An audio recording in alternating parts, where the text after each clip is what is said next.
Hello, everybody. Thanks for being here. You guys are the I in BILD. There is no I in BILD, but you guys are all here, and it's really you guys. We do so much as a team and so much as an industry, but it's the people who, the butts in the seats. So really, thank you guys so much for being here, and I'm so excited for our next presentation. Kenneth has been a dear friend of mine for many years. We're both part of the Sony Alpha Collective. We've gotten to travel and see some mountaintops. We were just at the peak at 11,000 feet over in Utah. But Kenneth is here to talk about some cityscapes, and I am so inspired by his work, and I think you guys as landscape photographers and as New Yorkers and the people who are traveling into different cities, there's a lot of inspiration to find, and Kenneth is here for you guys. So without further ado, Kenneth, come on, hit the stage.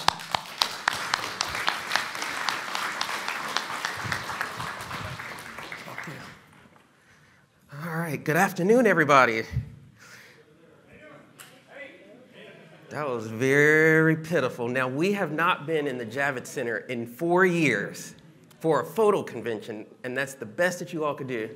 So I'm going to try it again. Good afternoon, everybody. That's better. There we go. There we go. Now, I'm from the South. I'm from Atlanta, and you all know that we have a lot of churches down there, and a lot of pastors are kind of notorious for taking a long time. So I'm trying to consolidate myself to this little space here, and I have my notes, and so I'm going to try my best to stick to my notes. How well will I do that? I don't know yet, but we're just going to go with the flow. So for time's sake, let's just go right into it. So today, I'm certain that there's not a single photo that you'll see featured here that isn't of something that you've already seen or captured yourself. If your expectations are to be wowed and amazed, then I can't promise that that's how you're going to feel at the end of this. You'll quickly learn in this short time that I have you that I'm not driven by trends, but driven by feelings and exist in this art world of photography for the memories. In my multitude of genres of photography I photograph in, today I'm going to confine myself to just travel photography.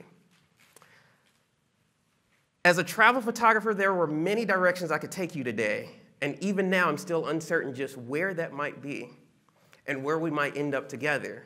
But I'm hoping wherever that should be, that you'll feel that the journey was a thrilling one. The beauty of travel is experiencing the unexpected along the way, and hopefully that will be your experience you're a part of today.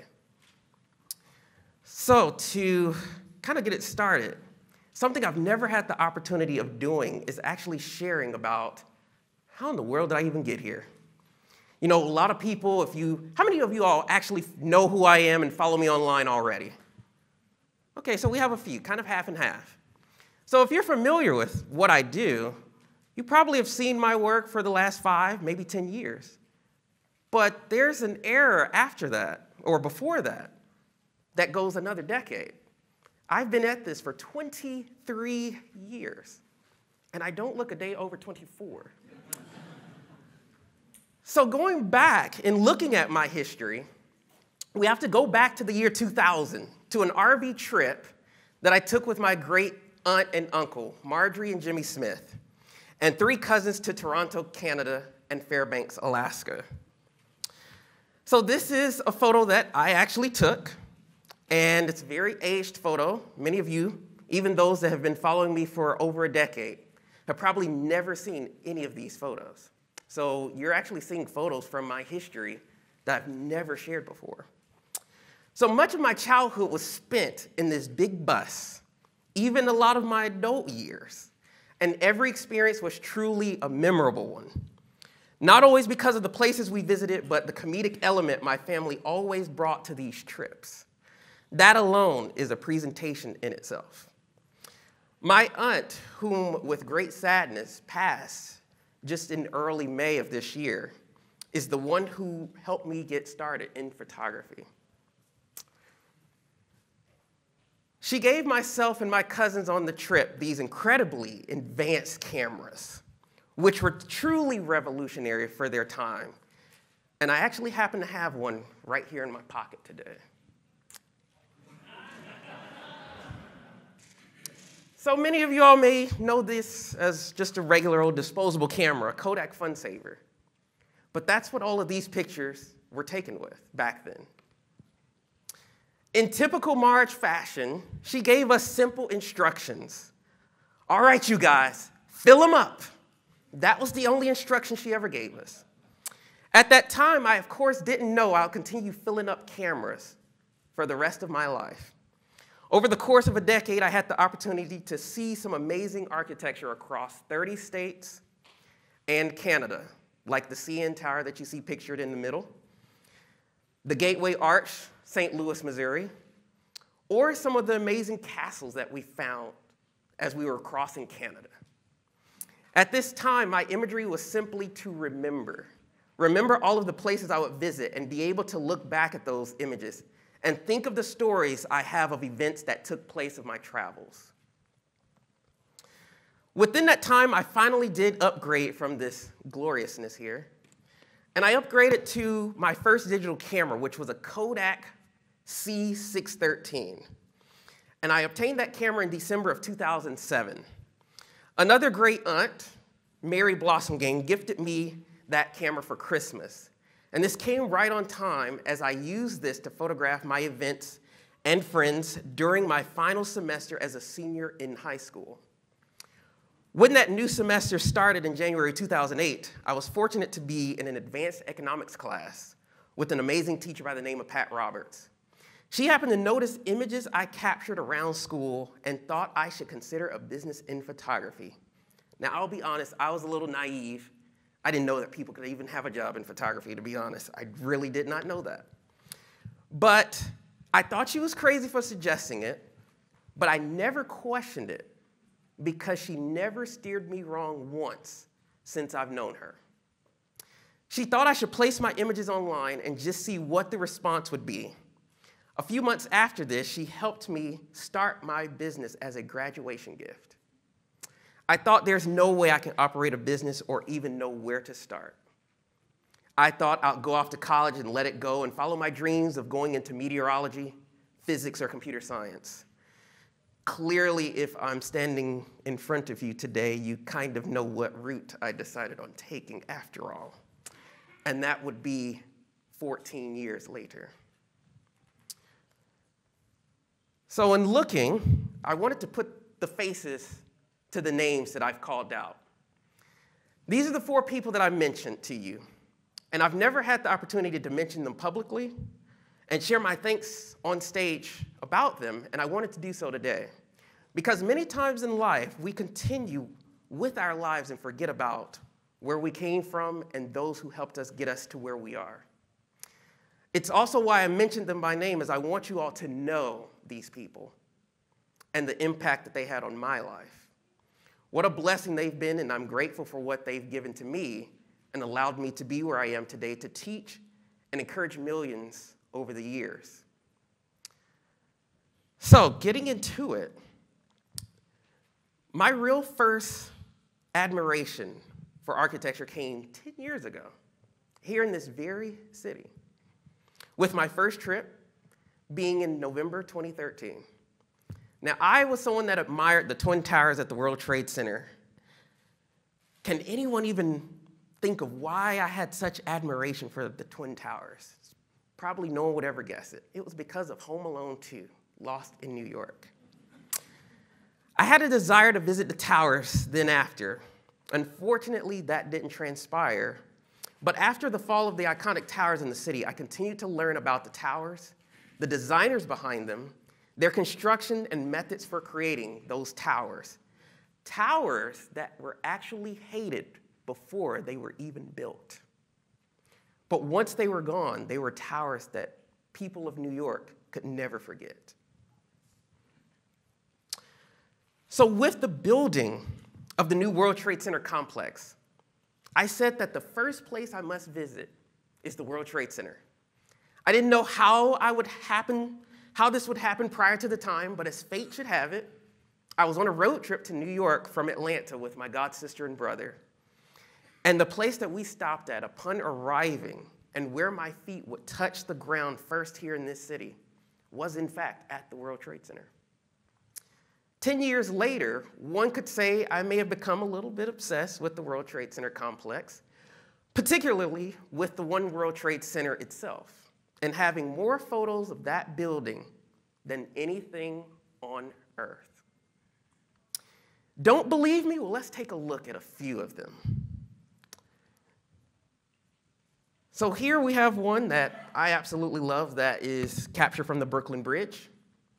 This one is captured from looking through the fencing of a dog park, just a little blocks north of One World. And then, of course, is a very popular frame that's right in front of the Millennium Hotel. We keep going. We look at this reflection shot looking down Fulton Street. Here's another Fulton Street shot where I'm using the lamppost with the train line services here at the location for framing on this very nice foggy evening. And then this is from Jersey City at the 9/11 Memorial there, framing One World Trade Center. Yep, there's more. There's more. This one is from Brooklyn Bridge Park. This is another next to Millennium Hotel. And then this one is an aerial shot from a helicopter just above Brooklyn Bridge of the lower Manhattan skyline. Now, I want to point out to you that what you just saw, that was 11 pictures of the World Trade Center. So I'm giving you a little bit of a hint. I want you to keep that in mind, 11. So everything after this point, you have to keep track of yourself, and we're going to see who's paying attention.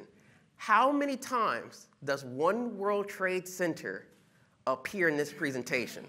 That's how I can gauge who's paying attention. So,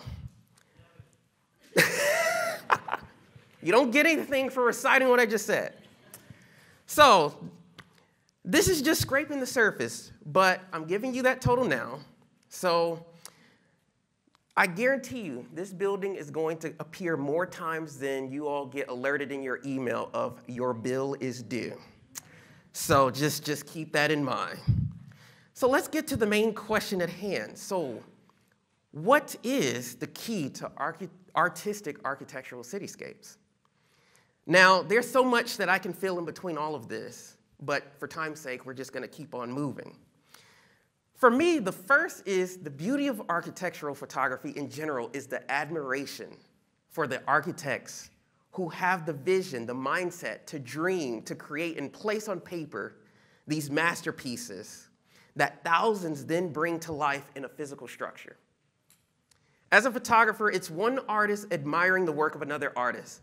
I feel it's my goal to capture these amazing structures in a way that captivates those who view them.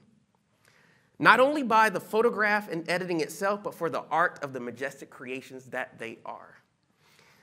Capturing images is beyond just a click, but it's a connection between you and your subject, and in this case, with structures.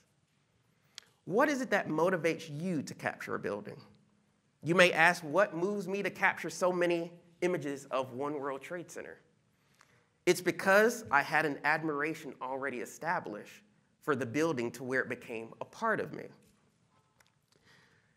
So being in New York, we're surrounded by a plethora of buildings, with iconic buildings as the Chrysler Building, the Empire State Building, and again, One World Trade Center.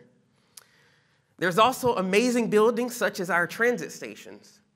You have Grand Central Terminal, World Trade Center's Oculus, or incredible bridges like the Brooklyn Bridge. So one of the points that I always like to tell people is visualize the shot before you even capture it. You know, before you put that camera up to your face, look at what's around you because you're there in that moment and you can actually turn around, see what's there, to really see what makes for a perfect photo at that moment. So we take a look into the question at hand and keep in mind that everything shared is to give you new or additional ways for you to go about capturing your own artistic architectural masterpieces. Take everything and make it your own to where it's comfortable and meaningful to you. Our journey today places the art and stories behind them at the forefront, without the technical side of things. Knowing the settings, cameras used, lenses used should not be what you think about today, but of the connection I had with the scene that brought me to capturing them the way that they are. Now, if you simply must know what the settings are and what was used for every photo, then you'll find them in the bottom right corner in transparent text for your viewing pleasure. They are so transparent that even I can't see them. So as we take a look into some of the work that I've done, this is a photo that is from Edinburgh, Scotland. And it's an iconic view of the city, of the Stuart Monument that's there. Whenever I travel, I always want to get an iconic image of a city with a beautiful sunrise or sunset with amazing clouds. As you can see, we're only up to one of 3 of those right now. It's a nice photo, but it's not the one that I had visualized in my mind of wanting to capture. Now, because I have a limited window, I only had 5 days here. So of what I wanted to capture, I either had to just take whatever and say, if I don't ever come back here, at least I have photos from that location. But this was taken on my very first day, so I still had 4 extra chances. Now, this was a little earlier in the day, and as you can see, there's completely clear skies, right? But it's still a relatively okay photo. But then you get to this one. That is what I was after. This is the same day, and I couldn't believe it. So after the first photo, I went back to my hotel, and I just happened to be on my terrace. Now, this is the middle of winter. Yeah, I'm outside on the terrace freezing to death. But that's the photographer in me. And I just happened to notice out in the distance that, wow, there's clouds moving in. I'm like, surely they're not going to make it in time for sunset, are they? But they kept rolling in, and it was coming in pretty quickly. And I was like, I think it's going to make it. Now, to get to this monument from where my hotel was, you're basically going on like inclines at that point, and it's a ton of steps. Some of them don't even have steps. You're just struggling. And if you have a ton of weighted camera equipment, that just kind of adds to your pain. Let's just say that I nearly passed out to get this photo, but it was worth it. It was very worth it. But that's what I was after. Because look at the difference in the colors here. It's just such a much more beautiful photo. We look at photos like this. This is of the skyline of Dubai, of a beautiful sunset. And this was on my very first evening in Dubai. An image that I wanted captured that showed the majesticness of the skyline. For this, I found this hotel and reached out to them about having access to their hotel's rooftop. And they granted that to me. This sunset was on the first day, and I promise this doesn't happen regularly. Some kind of way I've just been fortunate to where, on my travels, the very first day, I get a nice sunset like this. Another image I did have hopes of capturing was the shot that you all see others capture that has like the fog, where you've probably seen other images of Dubai, and it has a lot of low clouds. Now, I didn't get that shot, but I at least got a very nice sunset shot. Or we look at photos like this, where this is the skyline of Chicago, and I photograph this vantage point quite often. So this is the Franklin Orleans Street Bridge in downtown Chicago. When I reached here and looked at the buildings, I liked the color palette, and I thought it would make for a nice sort of metallic looking photo because it was overcast, you know, kind of very soft kind of vibe going on, the very soft light. And so I just took the little bit of color that I had within some of the buildings, left that in, but then sort of muted everything else. So you kind of have this nice sort of metallic kind of look to the image. So I always feel that when you visualize images before capturing them, you have more appreciation and connection with them. It doesn't just become another click, but another piece of art that complements you and what you saw and felt. The next thing is being attentive to light. And then in small text, I have bracket if needed. So the reason I have that extra note is for moments when you have such a dramatic contrast between your highlights and your shadows, I always recommend bracketing instead of just taking one image, and people typically will expose for your highlights and say, oh, I'll just bring up my shadows in post. No, don't do that. Because what happens is you introduce noise when you do it that way. And it's like, why not just take 2 photos or 3 photos and combine them at the different exposures? You have the perfect photo right there. Nothing else to it. So I'm someone who is not a morning person, but when I'm somewhere that's beautiful, I have a little bit of motivation at that point. So this is a view of the HMS Belfast and Tower Bridge in London. No, this is not called London Bridge. Where I am standing is literally a few feet away from what is actually London Bridge. So not to be confused by that. I'm not a morning person by any means, but I had the motivation to go out to capture this photo with a friend. Now, the reason I typically don't like sunrises, which this is because they're harder to tell if they're going to be great or not. Sunrise or sunset, you can tell just as the day goes on. You know, you might see the clouds coming in. You kind of have a better percentage of getting a great sunset photo as opposed to a sunrise photo. In this case, just 20 minutes prior, none of this was there. The clouds weren't there. The sunlight looked terrible. And I said, you mean to tell me I'm on vacation and I woke up for this? That's the worst feeling when don't have to be anywhere and you wake up and the conditions are terrible and you're like, I could have just slept in for this. But I just stayed there for a while, and again, the conditions just kept getting better and better, and that's the photo that we had there. And so I use an app to kind of see where's the light gonna fall at this time of the year based on whatever location I'm planning to go to.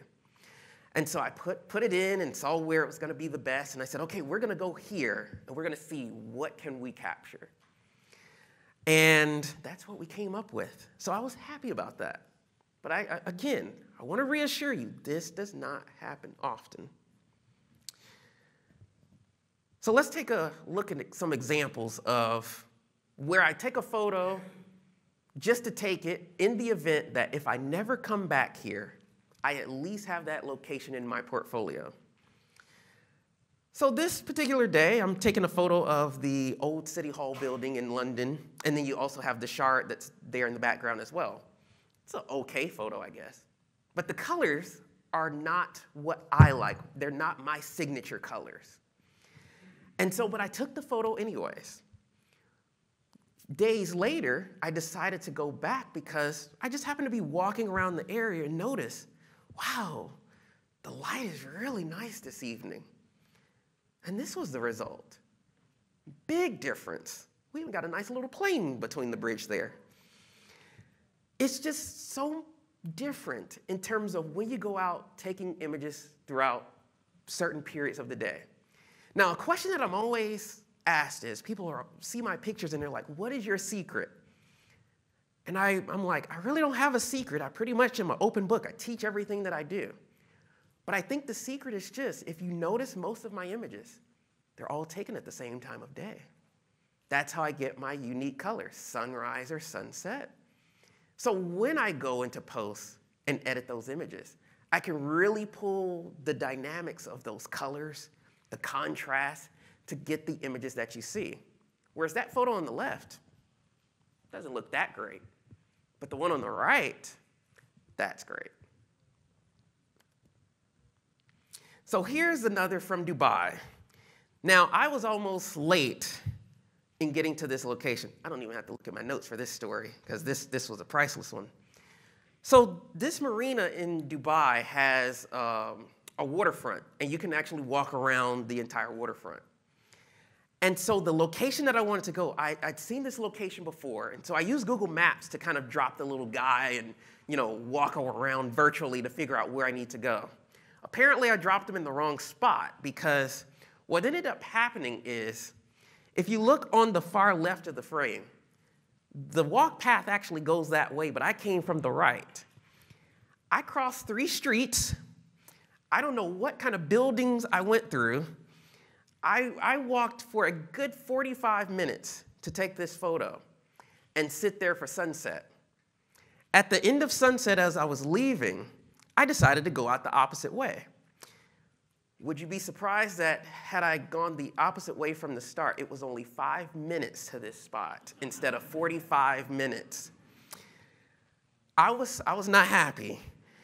I literally stopped, put my tripod down, and I was like, you gotta be kidding me. But I was like, this photo better be worth it for all this walking that I did. Every now and then that happens, you know. But I treasured the images more because I wouldn't have had that story to tell if I went the correct way. And fortunately, I built in enough time to where I didn't miss the sunset either. So here's another from Dubai, where I'm on one of their trams. And I just happened to be looking out the window. They have driverless trains there, so you can look out the front and the back of the windows there. And I was like, oh my gosh, like I saw the light. I wasn't looking out the window, I'm just looking in the train car, and I'm like, where's this light coming from? And I turn around and I see this shot. So I didn't have much time to take it because their trains kind of go a little bit quickly. So I just took my camera and took that one shot, and this is the only photo I got of that. So if I needed a redo, I would have to wait for another train going the opposite direction, and then get on another train on the opposite side. That probably would have been another half hour, so I wouldn't have had the same light. And so that's in situations like that, it is good to be ready. You know, have your camera in your hand or on your shoulder, whatever, so that way when you see moments like this, you're ready to take that photo. And this was the only photo that I was able to take from that. So these are some examples on how light changes the mood of your frame. The first, it's a nice shot of the skyline, and you notice that none of the building lights are on in that one. The middle one, we start having some of the building lights coming on. You see it on Empire State Building and a few of the lower buildings that's there in the shot. But then on the far right, you have a drastic difference where we're later in the evening, we have those nice hues, those nice red and orange hues, and then we really see our building lights. And so this is from Top of the Rock, and a lot of times when I go up there, I go up early because if anyone that's ever been up there, you know if you don't confirm what spot you want to be in, someone's going to take that and stay up there for a long time. I'm that person, just by the way. So I will camp out for a good 4 hours. So if you think you're going to take my spot, you got another thing coming. So I do that because, you know, I want to get the best shot that I can while I'm at those locations at that time. And so it's just very different feels. Now, I'm not counting them for you, but just to point out, see, he's paying attention. World Trade Center. That's another hint. There's three right there, 3 separate images. So moving on, finding light doesn't have to always be about finding sunlight. It could be a nighttime photo too. So I just happened to be walking. I was underneath the Manhattan Bridge of Brooklyn Bridge Park and walking back, going south. And as I'm walking, I was passing this pier, and I just saw this bright beaming light. I was like, what in the world is this coming from? But I liked it because look at the shadows that's coming off in front of it. Anything that walked in front or was in front of that light just had a nice shadow cast that was coming down. And so I just politely, I still had my camera on my tripod, and so I just politely put my tripod there and just took a nice long exposure of what was there. And so this is not with a star filter at all. This is just using a small aperture, I think maybe about f13, f16, to get that effect. Because when you use small apertures and your light source comes into the lens from a certain way, it will create that effect on its own when you use a small aperture. So you don't need a star filter to do that. So the next thing is analyze your subject and surroundings for framing. And then in small text there, capture different angles. The next thing is take advantage of inclement weather. So I'm one who, the only time I'll go out to shoot is when it's bad weather or it's overcast. You know, many of y'all here can probably relate where it may be a clear blue sky like it is today, and someone may say, well, why aren't you taking pictures today? Because the conditions are terrible.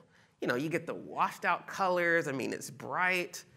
There's not much that's there to where you can really get those popping colors. But when it's overcast or there's like snow, there's rain, oh, you're going to find me outside for sure. So this is an example of that. So this is from Gantry Plaza State Park. And I was out there for a couple of hours, and it was just an overcast day, just a regular overcast day. And I'm walking around just taking pictures, and then all of a sudden, it just started raining out of nowhere. but I did not go inside. I'm like, oh my gosh, these conditions are so great. I even did an Instagram live. It was one of the best lives that I had that I wish I had saved, but I don't.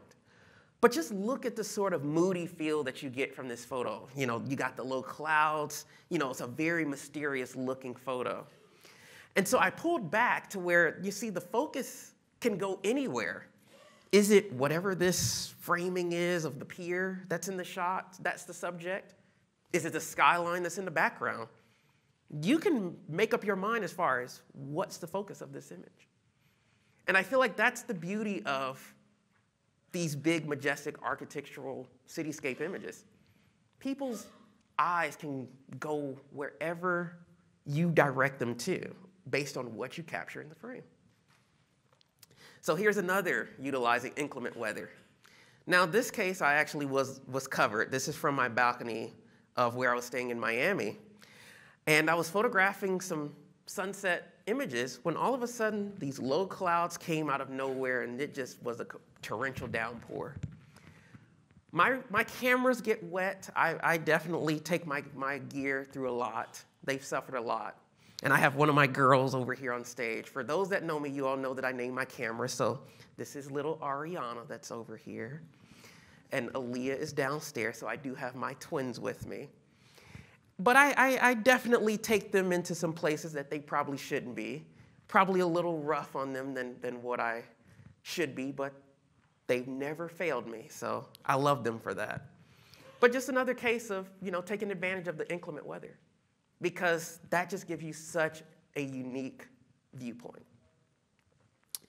Okay, going on, let's look at this from Paris. So many of you all have seen shots of the Eiffel Tower, I'm sure. And if you've ever gone, everybody and their mother is going to take this photo. They're going to take a shot of the Eiffel Tower centered some kind of way. And that's, again, the iconic shot. And yes, I have one too, because I at least want that picture in my collection as well. But I always take it a step further. I want something that's different that somebody else might not have. So in this second photo, I found a building that had a nice reflection. And so sometimes I don't even use my camera. I just get up, I'm like, that looks like it'll make sense. Let me put my camera up now and take the shot. And so that's how I go about it sometimes, you know, just walking the streets and seeing what I can find to take a general composition like the image on the left and see how can I be creative and make it my own by getting images of what you see in the center. Now, this next one is a fun one, because from where the image is on the left, I just happened to notice a flock of birds flying around. And one thing I always wanted, I've seen a lot of people share these images online where they have these nice scenic images and a bunch of birds flying. And I'm like, one day I want to have a photo like this. And I was like, is this my opportunity to get that on this very day? So I just went, you know, maybe 100 feet from where I took the image directly center. And I framed it, and I just waited. And sure enough, the birds perfectly aligned and gave me that gorgeous photo. So you see the difference of what we have from just your traditional standard image, that centered down the middle shot, but then look at just analyzing the scene of what's around, how you can make something that everybody has seen, that everybody has captured. There are millions of photos of this, and make a creative shot and make it something that's your own. So when people see the other two images, they'll know that's you. But if you only shared the first image, well, that could be from anybody. So this next one is the Cultural Education Center that's centered in Albany, New York, in upstate. And so framing it here, as I was walking, I noticed these agency buildings that are on the right side. And then the left building is the Corning Tower. And so the water was so still that day, and I'm looking, I'm like, I want a reflection of this. And so I just framed it to where it was perfectly centered. And for this shot, I used, I think, a 21mm lens. So I didn't want to go ultra wide with this to where I still wanted people to really see what was there in the scene. Like I wanted you to see that building in the middle. But then I still wanted it wide enough to where you have the nice framing of the building that's surrounding it. And it just makes for, such a beautiful reflective shot. So that's what I mean about analyzing what's around. See how you can frame what is around you as you, do a full 360. Something that I always tell people of what I've been now teaching people is, if you go out and take a photo and you see a subject, yeah, go ahead and take that photo of that subject. But then once you take that picture, don't change it. Look at what's around it. Because you might have another frame that you don't see that can actually frame the frame that you have. And so this is an example of that. Someone may take this and just take the center building. But then in opening it up and looking around, I just made that picture bigger. That's looking at what's around, the different architecture that's there. So for time's sake, I'm actually doing pretty good on time. That's rare. So here's an instance of looking at my surroundings. These two spots are literally side by side. I just happened to see this puddle of water and decided to get a really low angle shot of Elizabeth Tower. And then I happened to walk over just up the top of some steps that was right at the end of where I was and just framed the light posts of the Westminster Bridge. So very different shots, utilizing what's there to frame my subject. So yes, my subject here definitely is Elizabeth Tower, but look at how I added the environment into the frame to kind of give you more depth, to really have, you can go anywhere. Where does your attention go? Is it the people that's in the shot? Is it the leaves that's there? There's a lot that's going on that can direct your eyes to something different. So being in New York, we're surrounded by a ton of buildings, and I always tell people, we're always so on a one-track mind that we're just looking at what's in front of us. We don't take the time to look what's beside us, behind us, or above us. Sometimes just looking above, you have some of the best images you could possibly take. And so this photo was taken, this is on the block of 42nd and Madison, for those that are interested. Very nice place for some good lookup shots. If you have a really wide lens or a fisheye lens, that's a good block to photograph from. Here's another. Now let's see who points that out. I'm not going to say anything. So here's one from Lower Manhattan, looking up. This time, I decided to include a street post. Was it necessary? No, not at all. The buildings themselves were nice as it is. There's a lot of great structures that's downtown. But I just happened to notice this lamppost. To my amazement, I shared this photo on Instagram, and I'm still trying to understand why there are 8,400 people that like the photo of a street post and some buildings. Still haven't figured that one out yet. Say that again? It's the lines. Interesting. I'm always curious to know, why is it that people are, what brings their attention? So I like that he mentioned that it was the lines. That was the first time I've heard someone say that. What lens is that? That is a 12 millimeter. That is ultra wide, very wide.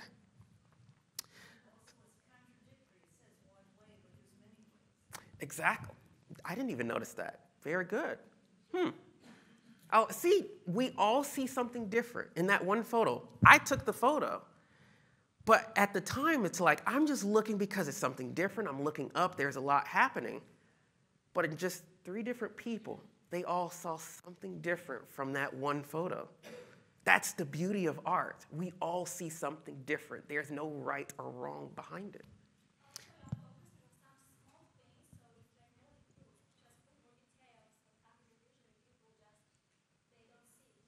That's true. So she was saying that, there are a lot of times that people just don't see what's around. It's, it sort of changes our perspective. I'm the photographer that took the photo. I see one thing, but then if someone else views it, they see other things.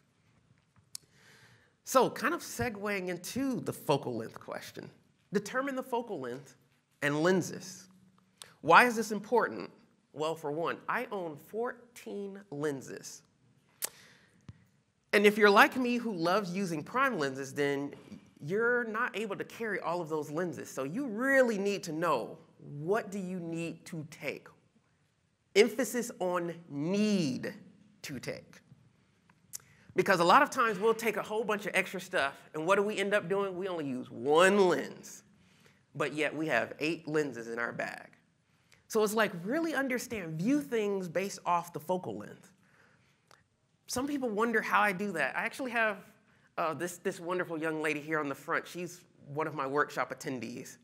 And we did a workshop, and I could look at a scene and figure, I know what focal length is needed for that particular scene. And she's my witness to that. But it's like I just have kind of trained myself in that way to see things through focal lengths. So that way I take the guessing away and I can actually focus on capturing the art, focused on whatever my subject is. So looking at some examples really quickly, I'll just put all these up there on the screen. So the left shot, let's see how many people have pointed that out. Let's see, I see some people snickering. They're figuring that out now. So, of course, we have One World Trade Center. So the first image is a 55 millimeter, and that's taken a little bit closer to the Brooklyn Bridge. But then I decided to change where I was and go a little bit closer to the municipal buildings. And also still took a 55. But then I looked, I said, if I get a tighter shot, then I could just focus on the building itself. So the far right image, that's with an 85. And I cropped in a bit just so that way you had the World Trade Center with the gorgeous sunset. And so on the far left image, I knew that I could only use a 55. Why is that? Instead of an 85, because of that building that's in the front. Notice how much taller it is than One World. Whereas on the middle image, notice how the building lines are pretty even in height. So I could come in tighter and not worry about cutting off a building at that point if I were to use a different focal length for that. So it's like, just look at the focal lengths. Here's another example. This is of Chicago, of the elevated Chicago transit system. This is using a 25. In this image, that's with an 85. Notice the difference between the two. Notice the continuality of the 85 millimeter image. You don't see an end in sight. That's how I can get away using the longer lens. Notice the image on the left has a stopping point, has that S curve, and then there's more buildings at the end. So if you use a longer lens, your shot comes to an end quicker. Whereas the one on the right, it just looks like it's still going and going because you have that depth. In that instance, you could use a wide lens or you could use a tight lens. Just depends on what kind of story you're trying to tell there. All right, moving on. Here is a shot from Paris. Jumped ahead of myself there. So this shot is at 16 millimeters of the Louvre Museum in Paris. And I wanted this lady that was standing there taking a photo in the middle. And I liked this lamppost that was on the side, so I took it really wide at 16. But then I was like, well, I don't want anything that's like on the side of me either. So I came in a little tighter and used 24, and then made the lines a little straighter on this, as opposed to the previous shot. So again, different focal lengths, different perspectives. So then the next thing is, use a tripod when necessary. This is for those moments when you want to use longer exposures. Use semi-automatic or full manual. This is necessary for when you want to change exposure for a more creative or dramatic look. And then next, manual focus for sharper results. So let's look at some examples. This is the downtown Atlanta skyline, probably one of only 2 vantage points that you can actually get a nice shot of the skyline. I'm from Atlanta, so I can talk about our skyline like that. Definitely not compare a skyline you can compare to New York at all. And here, these are manual focused, and these are on a tripod to capture the trailing lights of the traffic down there. The buildings by themselves would have been great, using a tighter lens, getting just that skyline, but backing it out and including the interstate in there and having that long exposure to where you see the motion of the cars, it just really added to the photos. In this photo here, it's a panoramic of Lower Manhattan from the Brooklyn Bridge Promenade. And in this case, because it was such a majestic photo, I decided, I don't do this often, but I just made it a panoramic photo. So this is 8 different images and then stitched together to make this really wide shot of Lower Manhattan with a little bit of Brooklyn in there too. So here's an example of why you would want to use semi-automatic or manual. So on the left side, we have a silhouette. So in order to get that, of course, you have to underexpose significantly. Whereas if you were, in full automatic, the camera's not gonna be able to read this. It's just gonna see everything as normal. And so if you want to get something like that, you do have to set those manual settings to have either a silhouette of the skyline, or in the other image you see, it's perfectly exposed, because I brought that exposure back up. And then we have, of course, a New Yorker's hatred, Times Square. I always hate whenever I'm doing something and I've had people who come into the city for the first time, and I always ask them, where do you want to go? And they're like, oh, I don't know. I'm like, do you want to go to Times Square? And I always love the response when they say, no, not really. I'm like, thank God. So in this case, using a tripod again, catching the traffic, catching the whole majesticness of Times Square, the busyness that we hate to endure if we ever have to walk through there. And this is, I believe, a 21 millimeter as well. So it's not ultra wide, but just wide enough to where you feel like you're a part of that image. So then moving quickly, next thing is get to heavily trafficked areas early. Can't stress that enough. And then in small text there I have, or photograph when it's cold. So, of course, many of us remember this, the vessel. It's still there, you just can't go up to the steps. But it was one of those places to where it's like for sunset, people used to love going there and taking photos of this. So I used to camp out there too. Yes, I camped out at a lot of places. So if you've ever gone to sunset at any of these places, you've probably seen me hogging up a particular location. And then this is Edinburgh, Scotland again. This is a tighter shot from that same vantage point that we started with. And again, this was just earlier this year, or I'm sorry, this was last year in December. So it was purely cold, might I add. But I didn't have to worry about the people there, A lot less traffic. It's a lot easier to get the shots that you want if you can endure the cold. And then for this shot here, again, we're looking at the museum in Paris. And, just a nice center shot. Looking at, this is during winter, early in the morning. As you can see, there's not many people out there because I got out there early, and it's early on a cold morning. So you don't have the people to deal with because anyone that's ever been there, it's a lot of people that go out to this museum. So next thing is photograph in RAW for more control. And then be creative in post-processing. So as you know, when you take photos in RAW, once you take them off the computer, they look pretty dull, don't they? A JPEG, it's a processed image. So it has all of your settings that's baked onto that photo once it's saved to the memory card. The sharpness, the brightness, the contrast, all of that is on a JPEG, but not when you have a RAW file. So when you go to put that on your computer, this is the result of what it looks like. All of that is taken away and you have to add that in post. Now, it's not a bad thing to photograph in JPEG. If you're someone that just feels like you got everything dialed in, that's great. Use that. If you want to take it a step further, though, shoot in RAW and really make the dynamics of your picture become greater. And this is what that result looks like. So that's the before, and that's after. And when people saw this photo, everyone thought that I added the clouds. And as you can see, those clouds were there. All I do is take what's there in my photos and just exaggerate it a little bit. And so, especially with the editing tools that we have now where you can do the masking and separate things and edit those things individually, I can do even more with my photos now. So this is downtown Chicago. That's the RAW file. That's the edit. Here we have Brooklyn Bridge. And this is early one morning. You have the raw on the left, the edit on the right.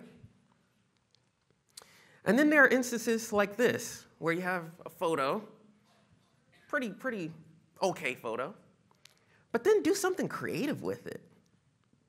I photoshopped just the top half of the photo and reversed it in Photoshop to make it look like that it was a mirrored image. So just give you something different, give you a more unique, creative look with your image. And so lastly, use what you have. Now, I know a lot of you are probably going to be mesmerized. You haven't been at a photo convention in New York City in 4 years, and you just see all this new gear, and you're probably like, oh, where's my credit card? Where's my checkbook? I got to buy some new stuff. I see there's AI and cameras now. There's new lenses. I got to buy all of this stuff up to take pictures. No, you don't. No, you don't. Use what you have, even if it's something like this. Here's some examples for you. These photos, very nice photos. Every last one of these photos is taken with my cell phone. I shot it in RAW and edited it in Lightroom. Same with all of these. These are all taken on my cell phone. So remember to use what you have. And then just go for what feels right to you. The only one that's going to know what makes a great photo is you. You know, people are going to make comments. You know, if we all know there are trolls on Instagram and things like that, and they're going to say comments. Doesn't matter. Doesn't matter. People don't understand the feeling that artists have with their photos. And that's how sometimes I don't like when people leave negative comments. I've never once left a negative comment on someone's image. And the reason is, I don't know what they felt when they took that photo. If you look at some of my older work, you'll notice that they were darker than what they are now. Now, it's because that's how I felt. It was a rough time in my life, so what I do is a reflection of how I feel at that moment. And so in going for what feels right, the reason I put these two images up here is because there's a funny story behind this.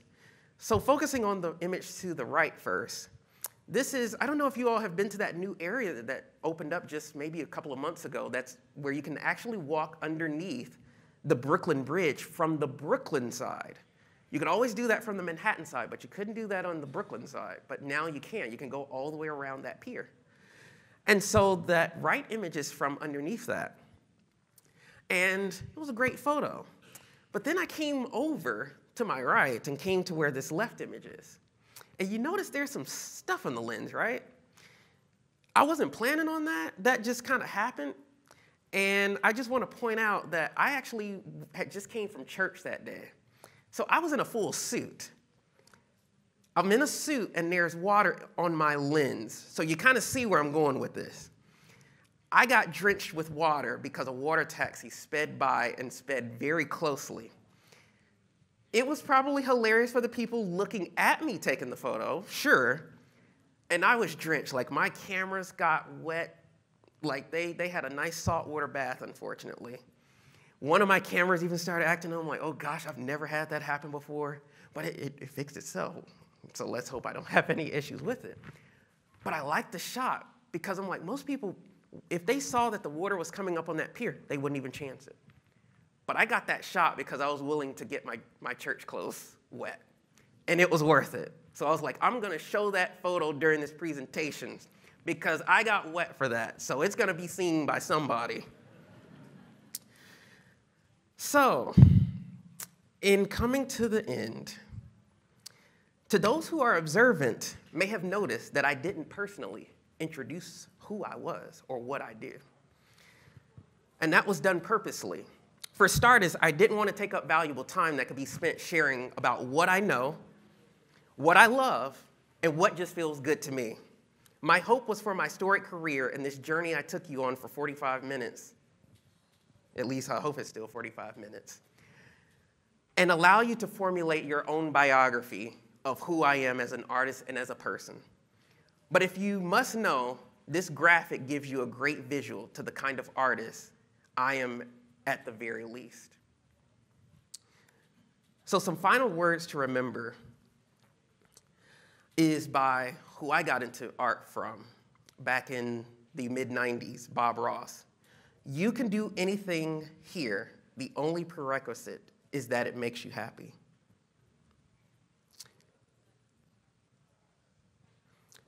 Look around. Look at what we have. Beauty is everywhere. You only have to look to see it. We don't make mistakes, just happy little accidents. Of course, I'm sure most people probably know of that one. Ross believed that with enough practice, anyone could be an artist. And then finally, this one is from Maya Angelou that I really loved, and I was like, I want to include this one. And it said, I've learned that people will forget what you said, people will forget what you did, but people will never forget how you made them feel. And then lastly is one of my own. Art is an expression. It's an emotion that's an extension of oneself. If you remember anything at all from today, remember that. What makes art so special is that to everyone it means something different. And we each have our own interests in what we love and dislike. There are those who may have disliked the creation of many of these amazing landmarks when they were being developed that stand before us today, but many of them we couldn't visualize a world without. Today, my hope and prayer is that you are able to either be motivated, maybe snicker at a couple of jokes that I made, and be inspired or simply feel my love and passion for what I'm truly fortunate to live my life in doing each day. And with that, I thank you. And lastly, if you have children that you know of, or people who, you have children of your own, or you know of people who have children, get them involved in art. As someone who was growing up in school and started in art, and then all of a sudden we no longer had the art programs, you know that art is usually the first thing that goes. So make sure that you are involving children, because they're never too young to get started in art. Because look at where I am today of starting so young to where this is something that I love, it's something that I enjoy teaching, and I just hope that other people are involved in doing art as well. So I would just like to say thank you to B&H for inviting me. And then to close, I'm going to ask the question, how many times did One World Trade Center appear in this presentation? 28, 26,